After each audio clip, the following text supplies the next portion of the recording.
We finished with Yaoi, and we're now entering into the Tomb period. I will talk more about this in a little bit, but the Tomb period lasted from 300 to 552. Okay? And how did we transition from Yaoi to the Tomb period? Well, in the early 300s, a certain family, a very wealthy family, took power in the central part of Honshu, where Yamatai used to be. Okay, so Nara and Kyoto area. This family that was from that region took power, and they claimed descent from the sun goddess. Okay, so they said, we are descended from Amaterasu Omikami. She is our ancestor.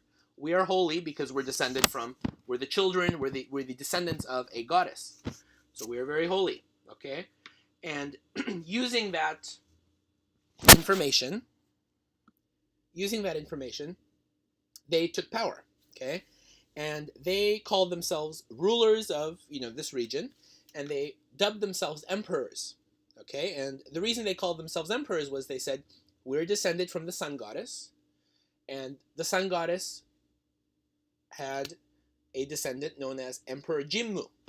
Emperor Jimmu did not exist, but they created this title for him, and they said, because we're descended from these very important holy people, from the gods essentially, we are emperors. You need to listen to us. And so they took power. And this family that took power is actually the ancestors of the current emperor, of the present imperial family.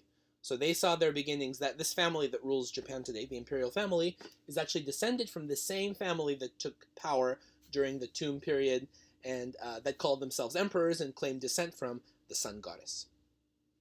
So it's very important because, using this story, this is one of your discussion questions actually, using this mythical descent from the sun goddess, they were able to really control the population, because a very, pre-modern people living in the Yaoi period who are very religious in terms of Shinto and shamanism and sorcery. They're scared. They don't want to, make the gods angry.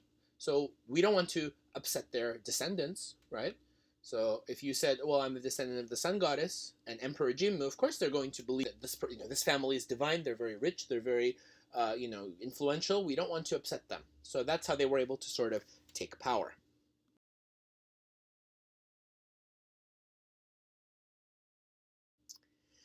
This is called the Tomb period, in Japanese Kofun period, because at this time you see lots of huge burial mounds, as in the right side, where people were buried, come to fruition. Okay, and these are essentially huge mounds, huge piles of earth and stone where people were buried in. Okay, and this is actually something that was also done in China and Korea at that time.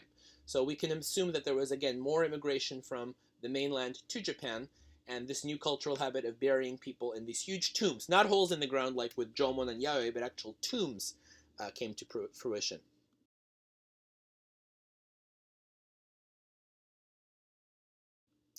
And of course, because we have social classes, we even have an imperial family now, right? The bigger the tomb, the more powerful the person, right? So of course, the emperors who claim descent from the sun goddess, they had the largest tombs. So one of the largest burial mounds, the Kofun, belonged to Emperor Nintoku, one of the early emperors, and it's actually in modern Osaka. Today, you can go there too today. It's 1,500 feet in length, so it's huge, right in the middle of the city of Osaka. And this tomb belongs to the Emperor Nintoku. So of course, the bigger the tombs, the more influential you were.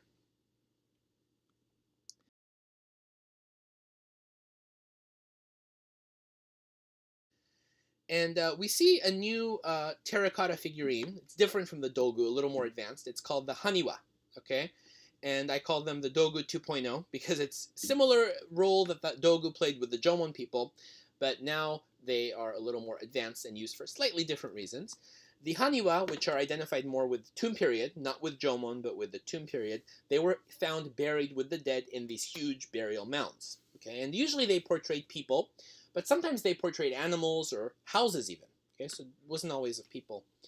And in the old days, there was a practice of ritual sacrifice. So if like an emperor or a rich person died, they would bury the entire household with them, right? To as a sacrifice with the departed.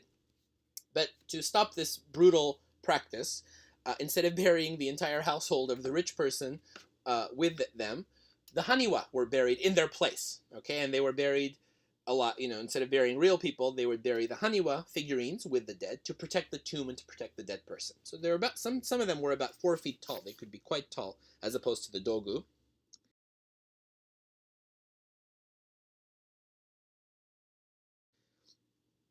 And we even see horse figurines of the Haniwa. Now, another huge change in the tomb period was in the early 400s. Again, from China. What's the pattern we're seeing here? All the new cultural influences, starting with rice, starting with bronze, iron, tombs even, and now horses. All the new technology is acquired from China. Okay, and the next big cultural, new exchange that took place was horses. Horses were acquired to the Japanese islands from China. So horses had not existed in Japan. They were not native to the Japanese islands, but many horses were brought over now from China. Okay, and we know this because we start to see in the early 400s horse haniwa are built to protect the emperors, especially, because they were used in battle, right? And so horses are used to protect the tombs of the emperors. And along with horses being introduced to Japan, we see even more iron coming in, and we see more advanced iron tools and weapons are being made during the tomb period, and we see these actually buried in the tomb. So that's how we know this is all real.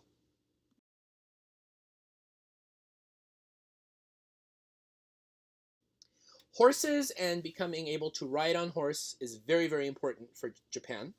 And especially it was important for the dynasty of rulers, the emperors, who claimed descent from the sun goddess, right? This family, who at first they only controlled a small amount of territory.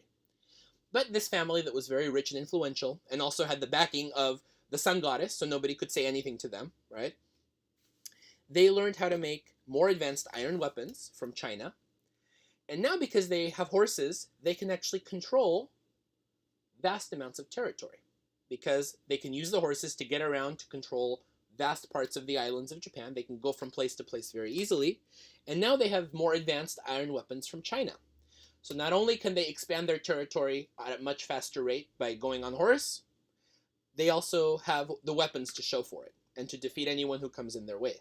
So that's how the imperial family, the ancestors of the current emperor, were able to expand their control of Japan and bring vast amounts of territory of the Japanese islands under their control.